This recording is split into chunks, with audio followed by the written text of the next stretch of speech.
BSP contested MLA Karwan जनाब सैयद रहीम साहब ने आज अपने दफ्तर पर मीडिया से गुफ्तगू करते हुए हिंदुस्तान में सुलगते हुए मसाइल पर अपने ख्यालात का इजहार किया। बिलखुसूस रियासत तेलंगाना में बीजेपी की हिमायती जमातों के चेहरे से नकाब उठाकर दूध का दूध और पानी का पानी कर दिया और अपनी जमात बीएसपी के मुताल्लिक़ कहा है कि हिंदुस्तान की तमाम रियासतों में बीएसपी किसी जमात से अलायंस नहीं करेगी। तो आइए देखते हैं शहर हैदराबाद की सरजमीन पर बीएसपी के बेबाक लीडर सैयद रहीम साहब के इस बयान को तफसील से, और देखते हैं हिंदुस्तान में पैदा होने वाले नशीब फराज की दास्तानें।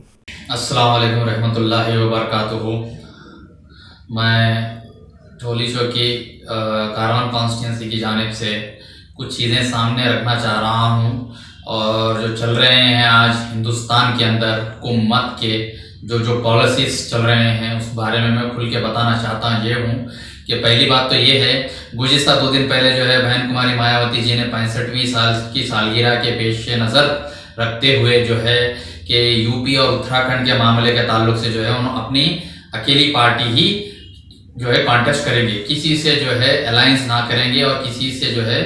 अलायंस होते हुए काम नहीं करेंगे बोल के ये बता दिए। और कोविड वैक्सीन के ताल्लुक से ये बताया कि यूपी के अंदर जो है फ्री में दिया जाए हुकूमत, जबकि जो है 1 साल से मुतासिर हुए हुए लोग परेशान हुए हुए थे कोविड के नाम पर, कोविड के स्कैम पर, कोविड के वैक्सीन पर, जो भी है बहरहाल हुकूमतें जो है काम किए हैं इस बारे में जो है ये है। और दूसरी बात ये है कि जैसे कि तेलंगाना के अंदर जो है तेलंगाना हुकूमत जो चीज़ को जो है बीजेपी बोलती है उस चीज़ पे अमलावरी करती है, मगर वो चीज़ को जो है उसके फॉलोअप में रहती है, मगर पब्लिक की नज़र में ये आ रहा है कि बीजेपी के फॉलोअर नहीं है। बिल्कुल बीजेपी के फॉलोअर है, पहले से बन चुके हैं और बने हुए हैं। और उनके साथ साथ जो बी टीम थी, गुज़िश्ता 2 दिन पहले जो है शिवाजी महाराज ने उनको फेमस कर दिया गया है। हमारी बात पे भरोसा नहीं आता था कुछ लोगों को कि हमारी जमात बोल के बोलते थे, लेकिन आज जो कमल के फूल का जो हिस्सा बना हमारे लिए और हमारे लिए ठहरा हुआ है मुसलमान लीडर, और हमारी जीत हुई जो कि बिहार में, जैसा कि आने वाले बंगाल में भी होंगी हमारी जीत इनकी तरफ से और यूपी में भी होंगी बोल के उन्होंने बयान किए हैं। तो अल्हम्दुलिल्लाह सारे लोग तो देख चुके हैं, काफ़ी चैनलों में आ रहा है, हम तो बोलना कोई ज़रूरी नहीं है, फिर भी हम आगाह कर रहे हैं क्योंकि हमारी पार्टी की तरफ से जो है हम कोई उनके साथ अलायंस नहीं है और हमारी पार्टी एलोन लड़ेंगी हर स्टेट के अंदर। और ख़ास बात तो ये है कि अभी की जो न्यूज़ आई थी कि उत्तराखंड और यूपी में जो है उन्होंने खुद अपना इलेक्शन एलोन लड़ेंगे, ना तो बीजेपी के साथ होगा इनका अलायंस, ना तो कांग्रेस के साथ होगा, ना तो जो है कोई और भी टीम के साथ होगा। वो वायरल के जो न्यूज़ है वो फेक है, उस पर जो है उनको ध्यान नहीं देना है। और तीसरी बात ये है कि वैक्सीन जो दिया जा रहा है, अभी कुछ न्यूज़ आई कि इजराइल में जो है वैक्सीन देने से जो है उनके चेहरों पे लकवा आ गया है, तो उनको और एक वैक्सीन पे जो है उनकी सुधार लाएंगे बोल के बता रहे थे हुकूमत ने। तो उस लकवे को जो है आने के बाद में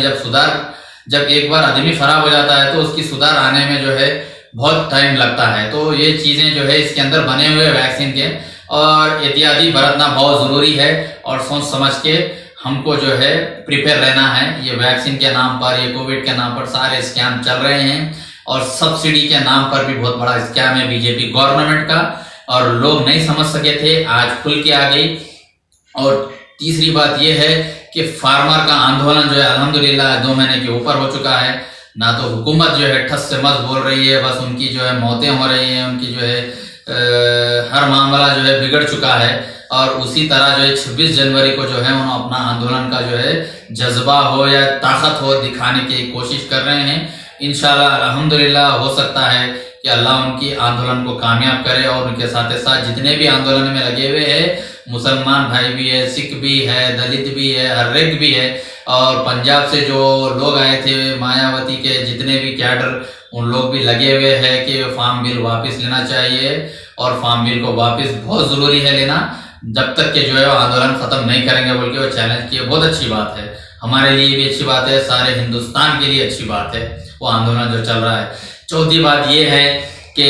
आली जनाब मुश्ताक मलिक साहब की जानिब से भी जो है गुज़िश्ता हफ्ते भर से अपील आ रही है। 24 के दिन डेडलाइन दिया गया है सेक्रेटेरिएट मसाजिदों की ताल्लुक से आज तक के कोई आदमी, कोई हुकूमत का आदमी जैसा कि हुकूमत में अहदेदार है, अपनी गद्दियों पे बैठे हुए, उनको फिक्र नहीं है, मस्जिदें जो है टूट पड़ी, आज जो है नमाजें उनके उसके अंदर नहीं हो रहे हैं, उनको फिक्र नहीं है, आखिरत की फिक्र नहीं है, ना तो कोई आगे जो मर रहा है उनकी फिक्र है। गुज़िश्ता 2 दिन पहले कोकापेट के ताल्लुक से भी जो है मुश्ताक मलिक साहब ने जो है तंज कसा है कि कब्रस्तान की ज़मीन को जो है वो लोग 5 स्टार होटल को जो है किराए पे दिया गया। इतनी तक के जो है सो चेयरमैन साहब हो, वहाँ के अहदेदार हो, इतनी तक के जो है सो उनके आंखों के सामने पर्दा पड़ गया, उनके आंखों के सामने अंधेरा आ गया कि जो है जो वो होटल को जो है वो लोग एग्रीमेंट किए थे। और अल्हम्दुलिल्लाह उस तंज कसे हैं हमारे मुश्ताक मलिक साहब जॉइंट एक्शन कमेटी के, तो शाहनवाज कासमी साहब ने जो है प्रोसीडिंग पास किया। अल्लाह उनको नेक हिदायत अता फरमाए कि उन्होंने जो है वो चीज़ को जो है अपने दिल को ज़िंदा रखते हुए, अपने ज़मीर को ज़िंदा रखते हुए मुसलमान की हैसियत से जो है उन्होंने काम किया, बहुत बड़ी बात है। और गुज़िश्ता जो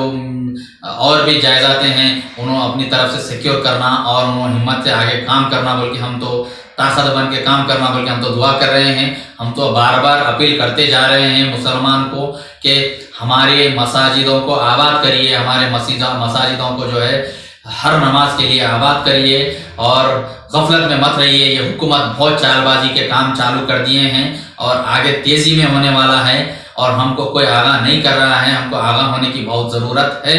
और हमको जो है 24 तारीख का जो डेडलाइन है मुश्ताक मलिक साहब का, मैं टोली चौकी की आवाम से, कारवान कॉन्स्टिट्यूंसी की जानिब से मैं बोल रहा हूँ, उठिए, निकलिए, नमाज के वास्ते में जो है एहतमाम करिए। उस सेक्रेटेरिएट बाजियाबी मस्जिदा टूट के जो है आज 7 से 8 महीने हो गए। ये केसीआर हो या जमात के जितने भी लोग हो, जैसे कि उलमाए किराम हो, बिरयानी खा के जो आ गए, अब तक के जो है कोई जवाब नहीं दिए, अब तक के जो है कोई मस्जिद बनी नहीं वहाँ पर, अब तक के कोई नमाजों का एहतमाम नहीं हुआ, ताकि जो है हमको 24 तारीख के दिन मुत्तहिद होकर के हमको एक साथ होकर के जो है हमको नमाज का एहतमाम करना चाहिए उस ज़मीन पर। और ये ऐलान चलते जा रहा है, मसाजिदों में भी ऐलान हो रहा है और फेसबुक पे हो रहा है, ट्विटर पे हो रहा है, व्हाट्सएप पे हो रहा है। और आप जो है होशियार हो जाइए मसाजिदों को बचाने के लिए और अल्लाह के घर को बचाना और आखिरत को हमारी संवारना बहुत बड़ी बात है। हम अपना घर टूटता है तो हम जो है तहस नहस हो जाते हैं, तो इस पे भी बहुत बड़ी हमारी आजमाइश है। अल्लाह का घर टूट पड़ा है तो हमारी जिम्मेदारी बनती है कि एहतमाम करें जमात के साथ नमाज का और वहाँ पर जो है हम 5 वक्ता नमाज पढ़ के जो है हम उस सरजमी पे जो है सजदे करने का जो एहतमाम करें। जो अपील जॉइंट एक्शन कमेटी आली जनाब मुश्ताक मलिक साहब कन्वीनर साहब की जो हो रही है, अल्लाह उनको सेहत अता फरमाए। और मैं बात को ये ख़त्म करना चाहता हूँ, आखिर दावाना अल्हम्दुलिल्लाहि रब्बिल आलमीन।